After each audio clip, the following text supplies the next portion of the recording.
Hello, magandang gabi. Madali lang po madaling araw, madaling 12:00 ng madaling araw. Ang ating pag-usapan ngayon ay yung idi-discuss ko kung bakit void ab initio o basura mula sa simula pa lang ang sinampang dalawang impeachment complaint laban kay Sara Duterte.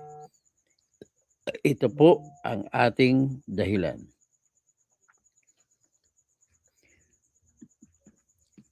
Pero bago ko ibigay ang dahilan, pakinggan muna natin yung mga sinabi nung mga nag-file kanina.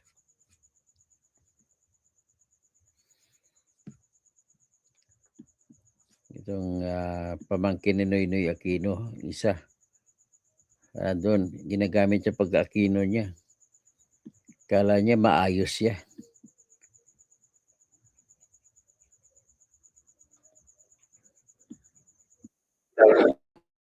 Kalihim ng departamento.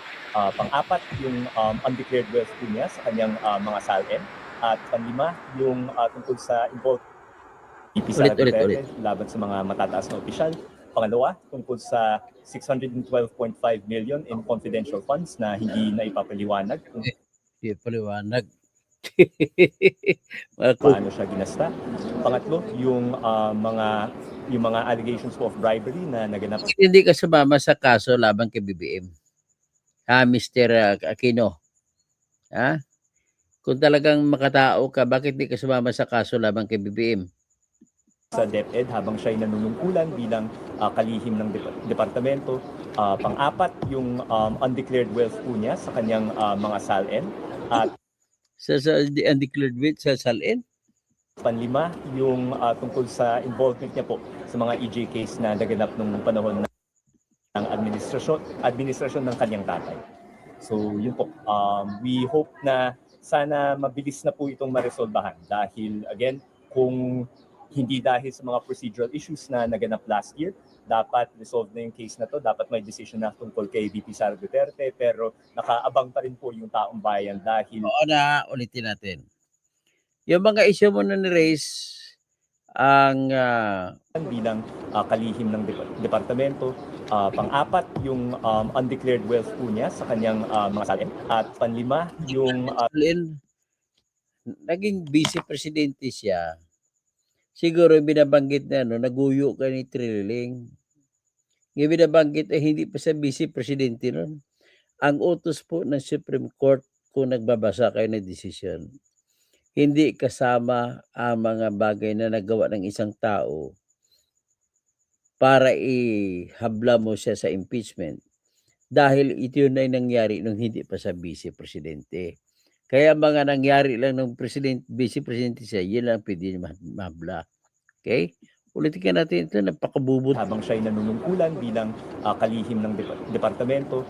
Pang-apat, yung undeclared wealth po niya sa kanyang mga salin. At panlima, yung... Kasi ngayon ng huli na pag vice president siya, may salin siya eh.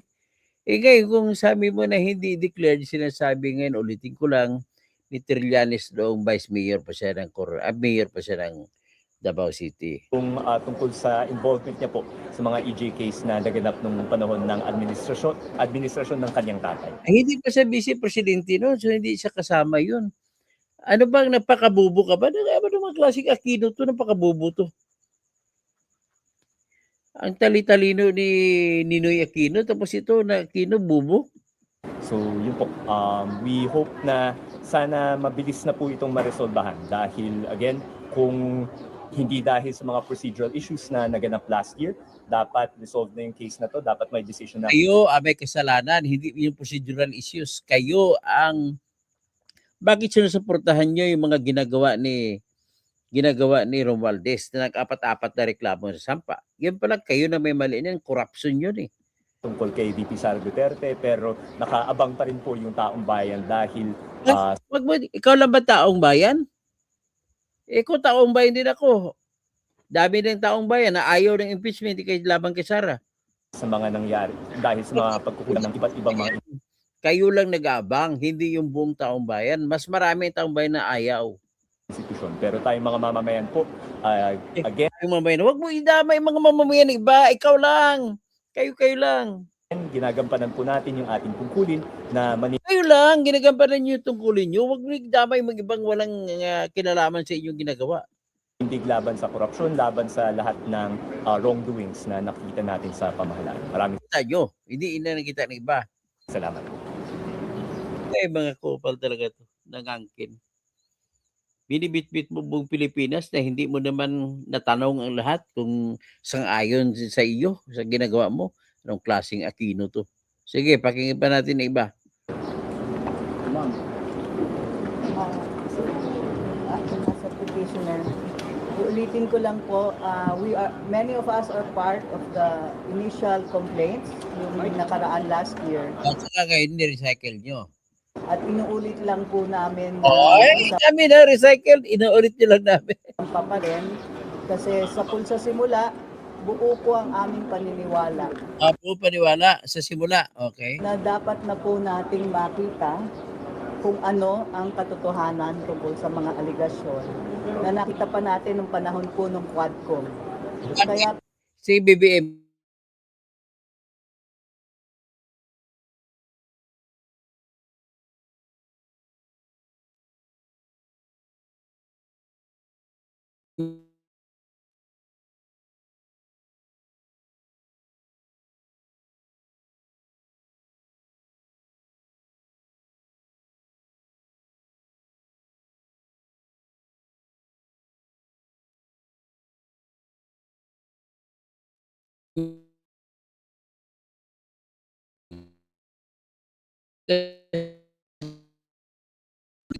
Sumali yan sa hearing.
Ito, pasensya na ha.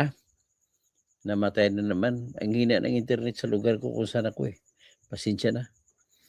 Pero what is important here is dandahanin ko lang. Hindi ko mapaplay yung ibang video kasi mahina signal ko. But then, sa ayos ko lang sabihin na ang lahat po na sinampa, ng dalawang reklamo na sinampa naman ng impeachment laban naman kay Sara, hindi iba yung kay BBM, ay mababaliwala lang sapagkat ito po yung tinatawag sa batas na void ab initio. Bakit void ab initio? Wala pong bisa. Bakit po? May batas kasi sa Constitution na hindi ka pwede magsampa ng bagong reklamong impeachment sa loob ng 1 taon mula nung naisampa yung una. Okay. Ito naman ang tingnan natin explain ko one by one. Yung unang impeachment na reklamo ay naisampa noong December 4, 2024. 2024, tandaan nyo ito. At ang pangalawa ay December 4, 2024. Ang pangatlo ay December 19, 2024. Anong ibig sabihin yan? Kung susundin natin ang desisyon ng Supreme Court sa motion for reconsideration, iniutos dito na kapag ang isang reklamong impeachment ay hindi mo inaksyonan sa loob ng 10 session days, ay automatic na magbabawal ng panibagong reklamo. Okay? So, yung unang reklamo ay December 2. So ngayon titingnan natin kailan magiging 10 araw. Ayon sa definition ng Supreme Court na ang session days ay lahat ng araw na may session. Hindi kinukonsidera dito ang number of session. At ang lahat ng araw na may session, ipakita ko sa inyo. Ito po ay ginawa ko hango po sa records ng House of Representatives. At ito po ang lumalabas sa records ng House of Representatives. Ang first day, December 2. Second day, December 3. Third day, December 4. Yan, nakalista lahat. So kung December 2 final, ang pang-10 araw niya is 1. Ito yung January 13. Pag January 14, hindi na siya, bawal na ang ibang reklamong isasampa pag January 14. Ngayon ang January 2 pag-usapan natin, iyan po siya ang magbabawal ngayon ng sunod na complaint. So ano ngayon ang tanong? Ano ngayon mangyari sa December 4? December 4, hindi na siya matatanggap kasi ang pang-10 araw niya ay January 15. So lampas sa 13. Ang December 19 naman lalong hindi matatanggap kasi ang pang 10th day niya ay February 5, 2025. So yan po ang lohika sa utos mula sa utos ng Supreme Court na kapag ang isang impeachment na reklamo ay hindi inaksyonan sa loob ng 10 session days, ay automatic na magbabawal sa pagsampa ng bagong reklamo. Actually nga ayaw ko nito Bakit? Kung nagsampa pala kay BBM, ang gagawin lang naman ng kakampi niya ng mga kongreso ay hindi aksyonan. Yung naunang reklamo na tinatawag na peking reklamo na disenyo na para harangan ang mga ibang totoong reklamo. So pag-file niya, hindi lang nila aksyonan sa loob ng 10 araw, ay automatic na hindi na pwede makasuhan si BBM. Ganun lang ho kasimple. Buti na lang hindi nangyari ito sa pagsampa nila kay BBM itong dalawang kasong ito at naka-first base na yon. Na-aprobahan na may form na. Tapos, ito naman yung laban kay Sara ay ang desisyon ng Supreme Court ay challenge yan ng motion for reconsideration at naging final lamang nitong naglabas na ito ng decision sa motion for reconsideration. Kailan ba ito naglabas ng decision sa motion for reconsideration? Naglabas po ito noong January 28, 2026. So, ibig sabihin, by January 28, 2026, yan lamang naging final ang lahat ng mga issue na nadesisyonan ng Supreme Court. Okay, nadesisyonan ng Supreme Court, although hindi ako conforme, na yung tatlong naunang reklamo, December 2, December 4, December 19, ay naging final nung pang-10 araw dahil hindi ginalaw, hindi binigyan in action. Pero yan ang decision niya ay nata-challenge pa, hindi pa final ang decision ng Supreme Court dahil sina-challenge pa. So ibig sabihin kung hindi pa final, hindi pa pwede tanggapin na ang pang-10 araw na magbabawal na sa panibagong complaint yung December 2, December 4, December 19, 2024 na complaint ay hindi mo pa ma-apply sapagkat wala pang desisyon, hindi pa kinukontra pa. So kailan na lang yung naging final na nag-December 2, 4, and 19 ay magiging harang na sa January 13, January 15, at saka February 5. Pero ang pwede lamang ay January 13. January 13, so January 14 lang dapat pwede magsampa ng kaso sa 2025. 20 ano, 2026. Kaya lang wala pang desisyon na lumabas ng Supreme Court. So magsimula lahat sila kung saan nahulog ang pag-final ng Supreme Court. So magsimula lahat sa January 28. In other words, sa panahon na hindi pa naglabas ang Supreme Court ng final na decision, ay hindi mo pa maituturing na ang January 13, 2026 at January 14, 2026 ay magiging final na araw na pwede makasampa ng bagong kaso. So, ngayon kung hindi siya, kasi wala pang desisyon. So, nung dumating ang desisyon, January 28, 2026, hindi ka pa rin pwede makapagsampa ng kaso sapagkat po, magbibilang ka pa ng 1 year. Ngayon kung ang February 5 naman, ang February 6 naman sinasabi ng Supreme Court, challenge yan, kinontra, kasama sa desisyon na yun, na kinontra ng motion for reconsideration. So, ibig sabihin, hindi pa yan final. Nasa sinasabi na February 6 talaga. Basta sinabi ng Supreme Court that not earlier than February 6. So, kailan magiging final na not earlier than February 6? Sa January 28, 2026 na lang, nung binaba na yung desisyon na final. So, in other words, ang 1 year ay mula January 29 hanggang 2026 hanggang January 29, 2027. So, ibig sabihin, ang pinakamaaga na pwede nilang isampa ng impeachment ay January 30, 2027. So, nakita nyo na? Ibig sabihin po, yung mga sinampa na reklamo kanina na dalawa ay mauuwi sa out na naman, null and void na naman. Ngayon, para null and void, hindi ko naman alam kung magiging null and void lamang yan kung mirong pakialaman naman ng Supreme Court. Paano naman makialam sa Supreme Court? Kailangan mayroong magsampa ng petition. So, ini-expect ko si Sara magsampa. Pero ang problema lang, baka hindi nila nakita ng mga abogado niya yan. At ako lang nakakakita. So, dahil ako naman ay may karapatan magsampa, pag may pera na ako, bigyan niyo ko ng pera. Please lang. Kailangan ko lang mga kwan dyan. Kahit yung mga 30,000 lang.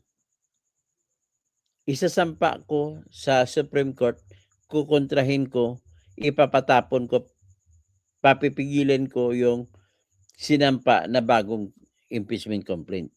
Kasi ang theory ko, ang 1 year magsimula sa kung saan, kung kailan naging final and executory ang decision ng Supreme Court.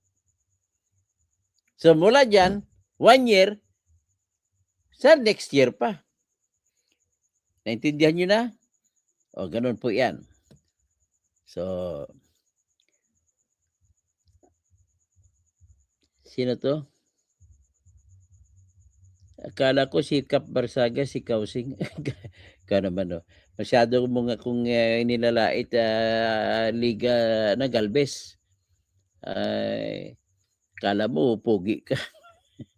Pasalamat ka kung pugi ka. Pasalamat ka sa Diyos. Huwag ka manlait ng iba. Ha? Okay? Kaya kung hindi, kung makita kita, kung makilala lang kita sa personal, kawawa ka sa akin para magiging pangit ka. O, sino pa bang iba? Wala naman. Si Bing Meli. It's time for Sara to prove. Yan, time for prove. Pero hindi natin pwede kontrahin ang Supreme Court. Yan naman po ang problema naman dyan. Although, wala naman, hindi naman mananalo yung mga nagsampa ng kaso kasi paulit-ulit lang. At naglabas na rin ang kuha ng desisyon na fully accounted for na yung kanyang confidential fund. So, wala na mangyari. At saka, pag-usapan natin ito na, harap-harapan na. Yung confidential fund po, Liga Galvez, at saka sino si Amic, at saka si Bing Meli, ay secret funds yan, kinatawag na confidential fund. hindi mo pwede alamin kung sino ang pinagbigyan ng pera. Okay? So kung hindi mo pwede alamin kung sino pinagbigyan ng pera, hindi mo pwede sabihin na nilustay ni Sarah yun. Pero pwedeng nangyari. Ang sa akin lang, kasi tayo ang umakusa, dapat patunayan natin na nilustay niya. So, ang tanging paraan para mapatunayan mo na nilustay niya ay magsumiti kayo ng ebidensya na naibulsagan niya. Eh wala eh. Ang ebidensya nyo lang, Merigris Piatos.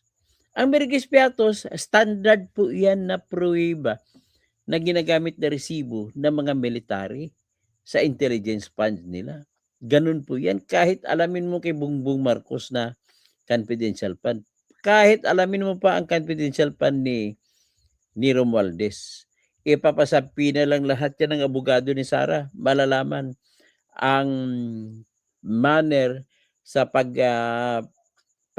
liquidate, pagligay ng resibo ay tinatago ang pangalan ng totoong tao na tumanggap. Kasi pag malaman yan, papatayin yan. Halimbawa, kay Sara Duterte, ang confidential fund niya ay ginamit niya po bilang Secretary ng Education, ay gusto niyang malaman kung sino yung mga NPA na mga recruiter na nagre-recruit sa mga senior high school tsaka junior high school. So, para mayroong magtutuga, bibigyan mo ng pera at sekreto sa kondisyon hindi sila malalaman. Ganun po yung operation. So, para maintindihan ninyo, si Marwan na bomber na kung saan namatay ang 44 na SAF. Paano nalaman ng SAF na nandoon si Marwan sa Mama Sapano at nakuha nila? Sapagkat Noy Aquino ng 60 million ang tao na katabi ni Marwan kapalit lamang ng cellphone number niya. At kung makuha ng cellphone number niya, gagamitan lamang ng GPS tracker, Global Positioning System. Alam na kung saan ang eksaktong lugar kung saan siya. Ganon po kahalaga ang confidential fund. Hindi mo pwedeng ibulgar kung sino yung tumanggap ng pera na tumanggap ng 60 million para lamang malalaman kung saan si Marwan. At ganon din po nangyari sa kay Bin Laden nung hinanap siya ng CIA agents na babae, 2 babae. Umabot sa punto na yung 2 babae bumili ng Ferrari na bago, brand new, 30 million kung sa pesos pa. Ibinigay lamang yun sa tao kapalit ng telephone number na kung saan mo matatawagan ang kaibigan pa ni Bin Laden. Ganun po yung ganun po grabe ang information. So at least pinapakita ko lamang sa inyo yung rason kung bakit Merigris Piatos ang pangalan ng resibo. Hindi naintindihan nila ni Cielo Magno yan. Hindi naintindihan ni Heidi Mendoza. Naggagalit-galitan kasi sila kuha siya galing. Pero ang katotohanan po, walang batas na ginawa paano magpatunay kung paano mo ginasta ang confidential fund. Parang kaparihan din dyan ng MOOA ng mga senador tsaka congressmen. So, maintenance, operating, and other expenses na hindi na niresibuhan. Nagbibigay na lang ng certification, pumipirma na lang, pinapatunayan. Balik, kiniklaim niya, nagastos naman sa lahat, sa maayos. Ganun lang kasimple. Ganun din po ang confidential fund.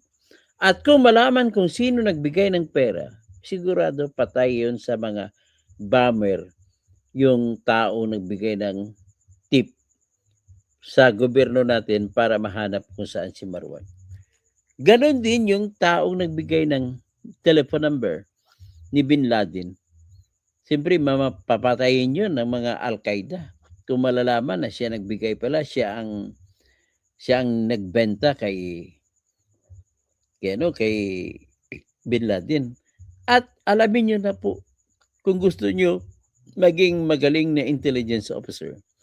Wala pong ibang paraan sa pagkakalap ng impormasyon na tama maliban ng aksidente, kundi sa pamamaraan lamang ng pagbibigay ng suhol, na malaking suhol para makuha mo.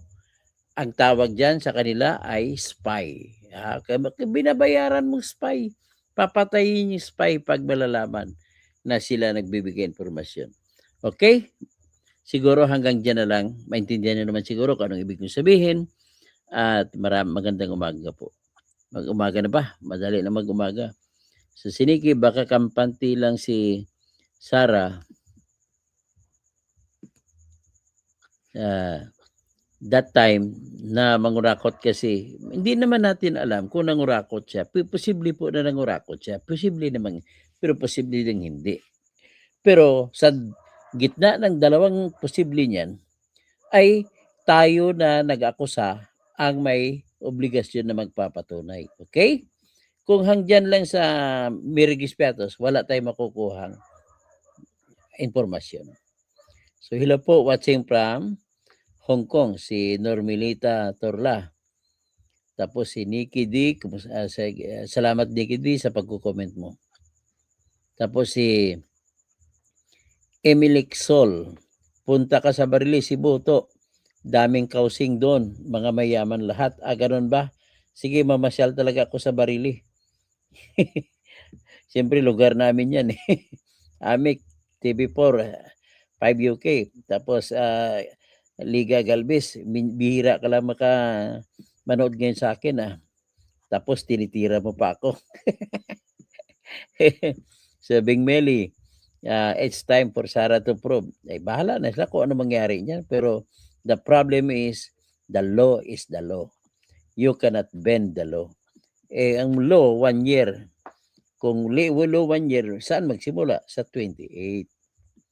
Kasi yun lang naging final. So, pag may pera ako, pahingi lang ng pera. Kung sino makahingi nito, makarinig nito sa replay, bigyan nyo lang po ako, ilalagay ko ang aking GCash dito, tsaka video number. At bigyan nyo ko ng panggastos kasi wala naman akong pera. At ako nang gagawa ng petition para ipabasura ko yung mga impeachment laban kay Sarah. Ito po yung aking GCash.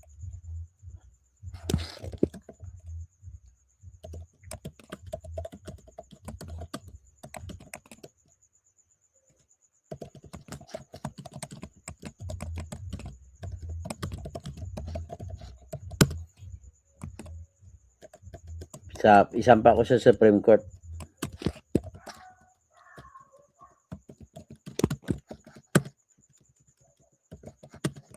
Para patigilin ang impeachment.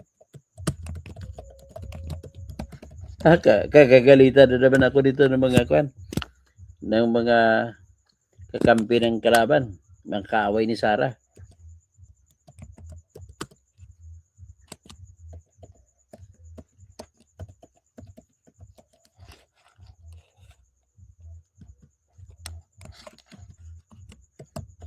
Video savings number, account number.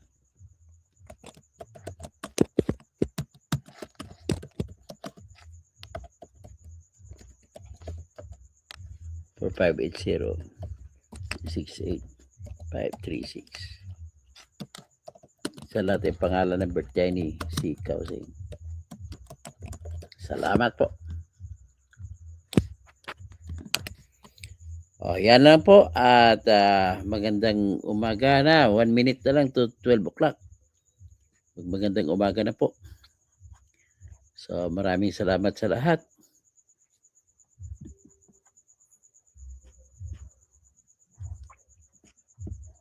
Sino pa bang iba na pumasok ng huli? Si Nikki. Si Vivian Saremo, Engineer Toto. Meron po ba kayong alam na maging kasambahay, dalawang kailangan? O sige, anong klaseng kasambahay?